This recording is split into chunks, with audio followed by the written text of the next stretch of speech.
Selamat siang Bapak Ibu guru hebat. Bagaimana, masih semangat? Baik, di sini saya akan berbagi praktik baik yang sudah saya lakukan di sekolah, tentunya dengan judul meningkatkan pemahaman konsep dan keterampilan berpikir kritis siswa melalui proyek eksperimen tekanan dengan alat dan bahan sederhana dalam kehidupan sehari-hari. Jadi di sini saya mengambil ini mungkin ada BPL-nya ya Pak, keterampilan berpikir kritis, kolaborasi dan kreatif dari pembelajaran ini gitu. Nah, selanjutnya mengapa saya mengambil hal ini? Karena situasi pembelajaran di kelas dengan materi tekanan di kelas 9 yaitu terutama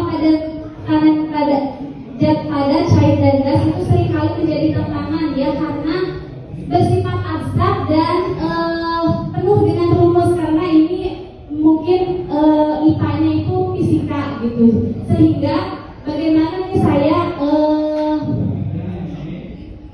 melakukan pembelajaran itu untuk situasi di kelasnya itu pertama yang tadi ya, karena bersifat abstrak dan penuh dengan rumus gitu pada materi tekanan. Kemudian situasi awalnya itu karena hanya berpusat pada teori membuat siswa itu kurang aktif dan cepat bosan, terutama sering latihan soal ya. Terus siswa sulit menjelaskan hubungan antara gaya, luas bidang dan tekanan, jadi tidak terbiasa mengamati dan menarik kesimpulan ilmiah dari fenomena sehari-hari pada materi tekanan gitu, sehingga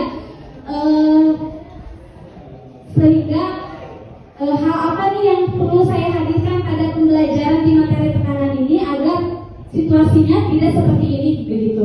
Maka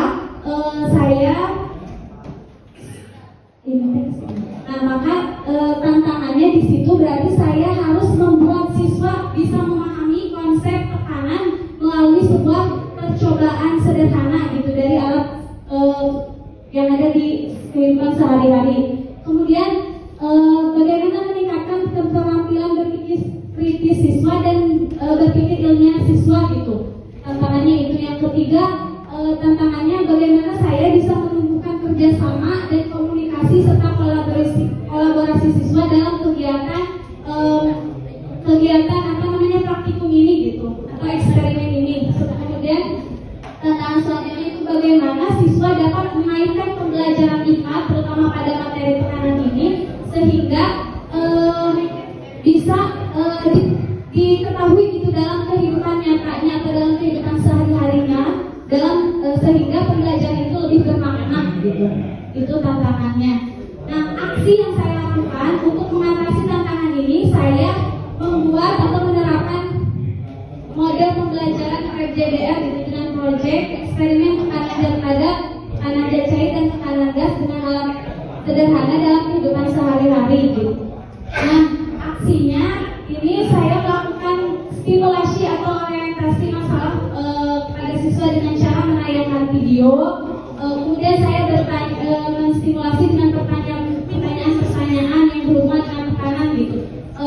Kalian pernah berpikir gak misalnya bagaimana itu traktor bebannya bisa seperti itu, kemudian truk berat bannya bisa banyak gitu, ada yang bannya 4, ada yang bannya banyak gitu. Kemudian bagaimana paku yang runcing itu bisa menembus kayu gitu, apa hubungannya dengan tekanan, makanya dengan stimulasi pertanyaan-pertanyaan seperti itu. Terus bagaimana seseorang itu bisa menyelam di dalam air, yang mengambang di dalam air gitu, kalau yang kapal gitu. Nah itu untuk stimulasinya. Kemudian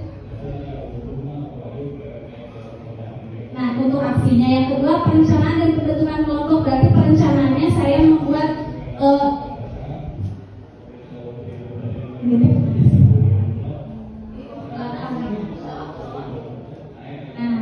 yang tadi ini stimulasinya, dan ini perencanaan dan pembuatan kelompoknya. Jadi perencanaannya pada melakukan 3 eksperimen gitu, tekanan zat padat, percobaan paku dan balon, tekanan zat cair, botol plastik yang dilubangi, kemudian tekanan zat gas itu saya menggunakan lilin, air dan gelas. Jadi ini benar-benar dari alat dan bahan yang ada di kehidupan kita sehari-hari. sehari-hari.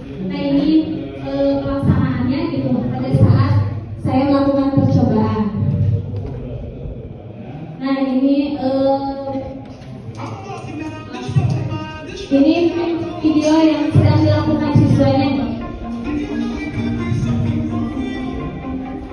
Nah itu terlihat dari satu paku dia bisa pecah dan banyak paku dia tidak bisa pecah gitu bayangnya. Kenapa hal itu bisa terjadi? Jadi dilakukan pengamatan oleh siswa sehingga di sini siswa bisa berpikir kritis dan disitulah muncul gitu DPL-nya gitu ya. Nah kemudian tekanan jarak cair, nah ini kenapa bisa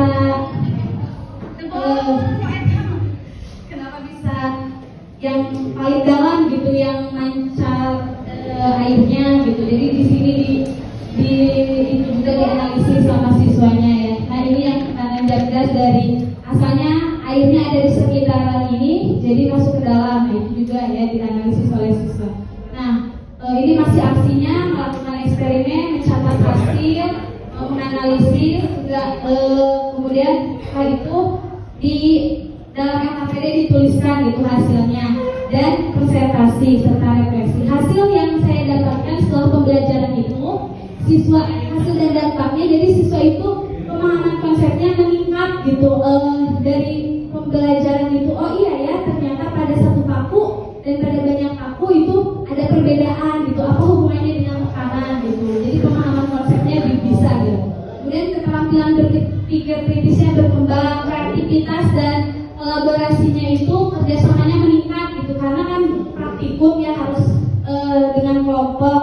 Nah motivasi belajarnya juga meningkat sehingga pembelajaran itu menjadi menyenangkan dengan praktek secara langsung gitu dan penuh rasa ingin tahunya meningkat juga gitu. Kesimpulannya jadi melalui